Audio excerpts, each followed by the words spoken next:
Okay, so we're back here with some more TEW. We're here with Generation Wrestling 8. So, by the way, we've got 6.2 grand to play with, which is incredible, because that means that since the last show we built up about, what, 10 grand? So, yeah, that's pretty decent. Pretty decent indeed. I need to close over these windows.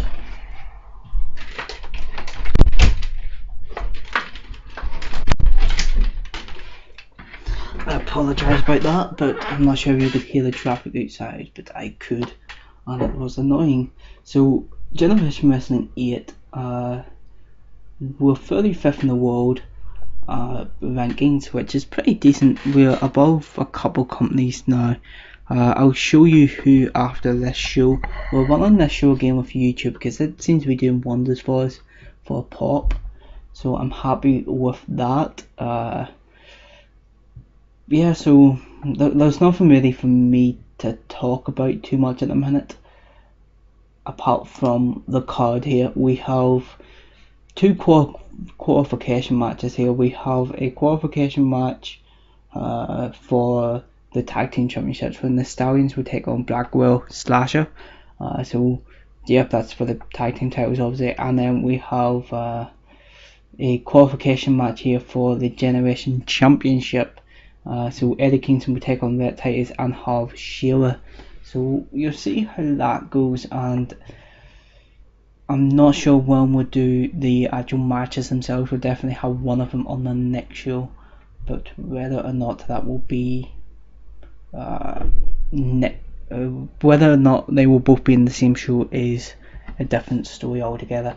But anyway, we're going to do the show in British Columbia. 100 fans is expected to turn out for this one, which is great. Hopefully we get more, but anyway, let's see how we go.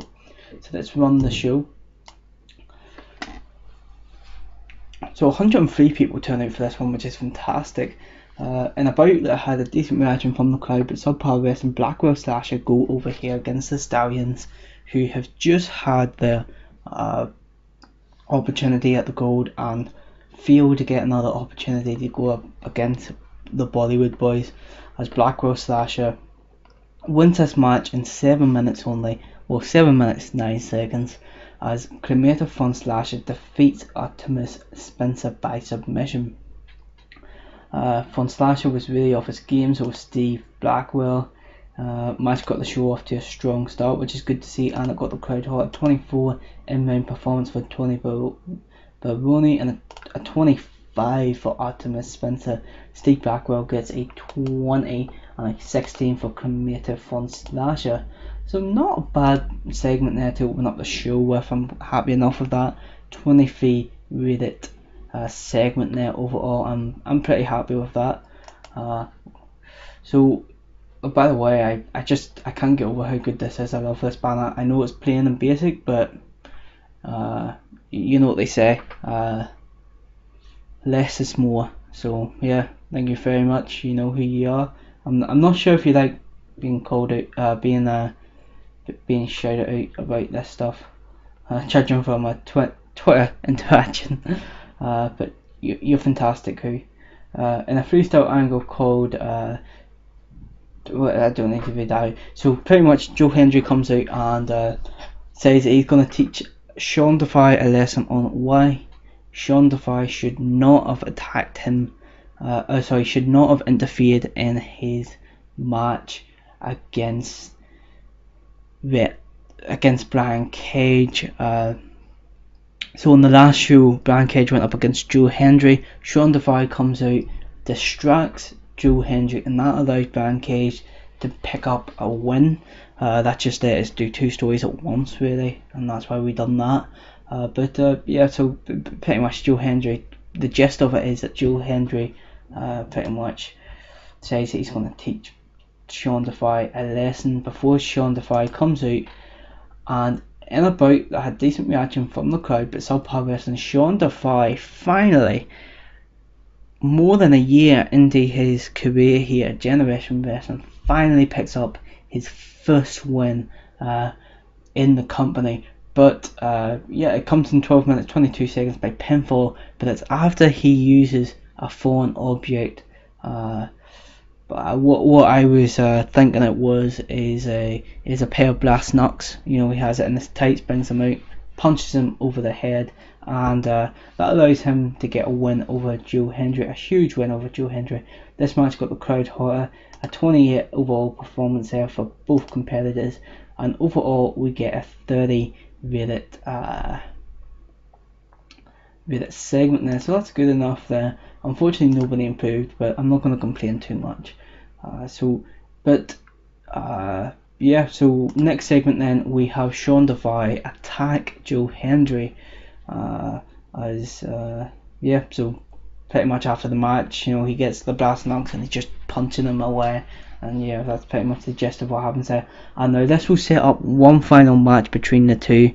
This will be the big blow off match between these two, and whoever wins that match will win the feud. A 16 rated segment there, not too bad. Then we go into our squash match here as Brian Cage takes on Cole Bishop here in a decent match. Brian Cage goes over against Cole Bishop in a match that goes the distance for Cole Bishop's standards anyway against somebody like Brian Cage. You know, he fought him off as well as he could, but just before the 8-minute mark he gets locked into a submission.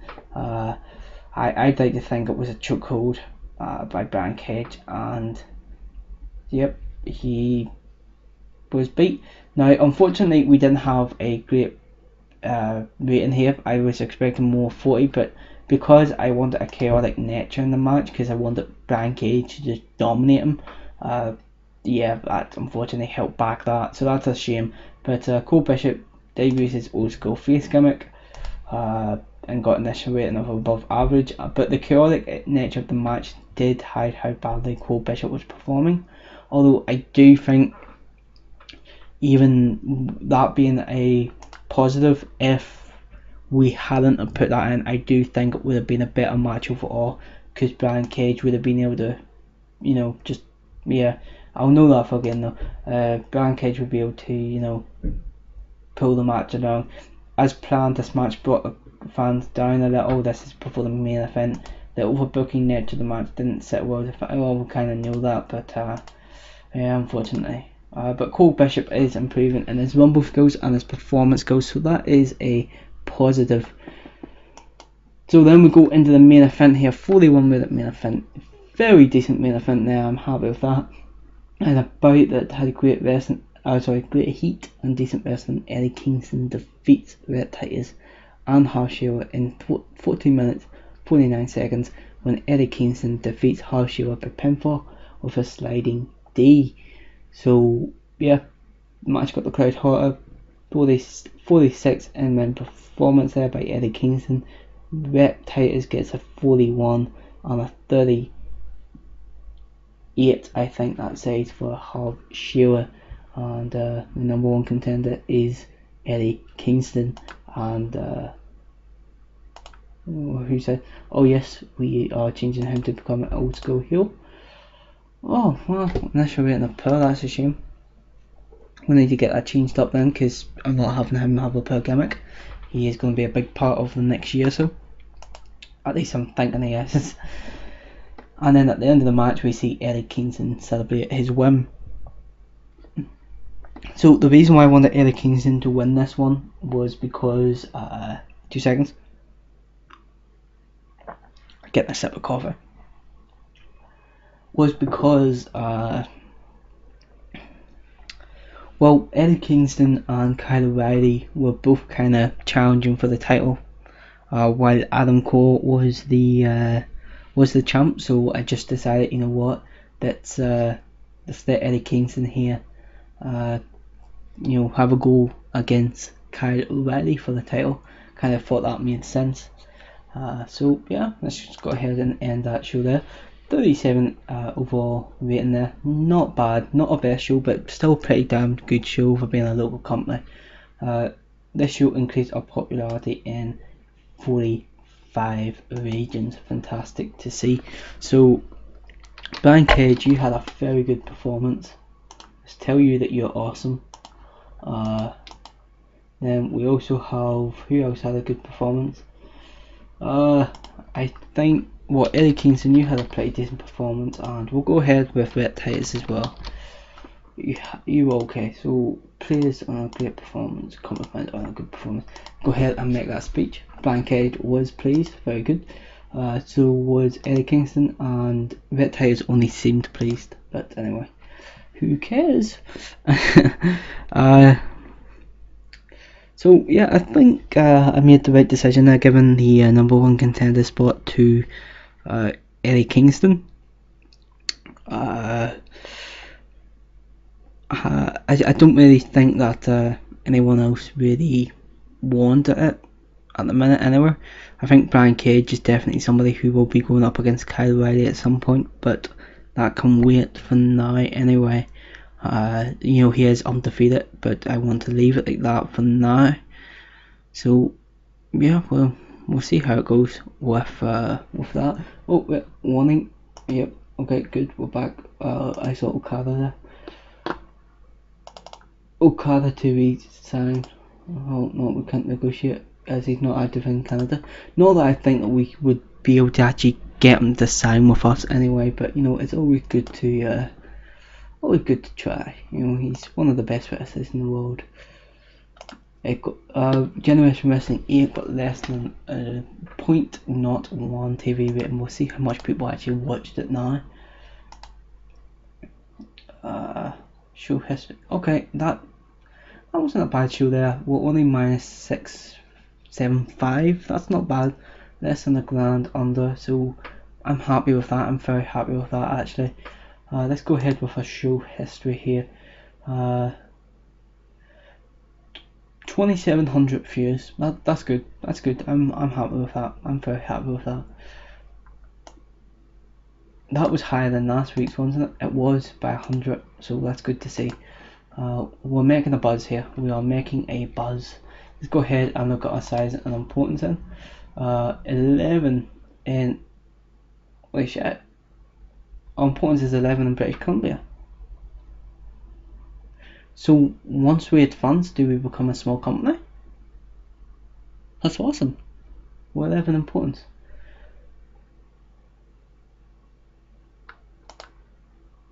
What about a pop? A pop's, you know, best decision I made was going with YouTube. I must say, I just renewed both broadcasting deals, but I think I'm gonna keep using YouTube until we would get another broadcaster who will be able to, you know, give us a better deal.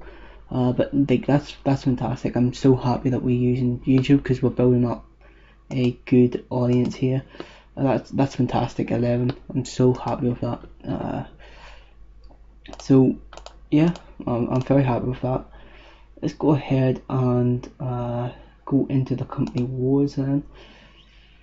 Company wars, and we'll go to the final page. Well, we're at 33 now. That's good to see. So we are both Smash CA, which I'm assuming is a Californian company, right? Nope, Ontario. So that, yeah, it's a Canadian company. That's what the CA is. Then okay, C4, CCW or CCW people call it if you're American. PCW, that is Preston City, yep it is, and Shikari. So we're doing well. I'm very happy with how we're doing at the minute. I'm very happy actually. Yeah, but we've got good growth going here. I'm delighted actually. I really am delighted about how we're doing here. So yeah, next video will come back and I'll check if we are a small company and I'll let you know if we are, which we should be because we are 11 importance now. So yep, so let's go ahead and do an all push here now. Of course Adam Cole hasn't set foot back in the company just yet. He will come back soon enough though. Let's all push. Now he doesn't want to re-sign a deal though, so I need to check something, and he's got a fucking load of money, hasn't he? He just keeps on asking for pay rises, and I don't give him a full pay rise every time. But yeah, original length was 3 years, so I'm not sure how long left. he has exactly. We're a year and a half into the company, so a year and a half, and he has left. So unless we get a lot of growth over the next year and a half, he's going to be leaving the company, which is a little bit of a negative thing. But I'm not. I don't know how I feel about that. Anyway, we just auto-pushed, so let's go ahead and do a roster overview. So our main event is Adam Cole, Gav Shearer, Kyle O'Reilly, Rhett Titus, Eddie Kingston, Harv Shearer, and Brian Cage. Upper mid card then is Jonathan Gresham, Sean Defy, Steve Blackwell, Joe Hendry, Colin Delaney, Billy Swede, and Cremator Von Slasher. Our mid card then is Artemis Spencer, Scotty Mack, the King of the Yukon, Pete Powers, Tony Baroni, Nelson Creed, and Dan Myers, and then Cole Bishop is our lower mid carder. Will Sean Defy? I didn't see his. Oh, there he is. He's in the upper mid card still. That's fine. That's good. That's good to see. I'm happy enough with that in a minute. We're in June of our second year, and I'm very happy with how we're doing at the minute. I'm incredibly happy. Sure, our finances aren't the best, but we're keeping them. We're keeping going. So yeah, I'm happy enough at the minute. Let's go ahead and end the video here, though. Thank you very much for watching, and yeah, goodbye.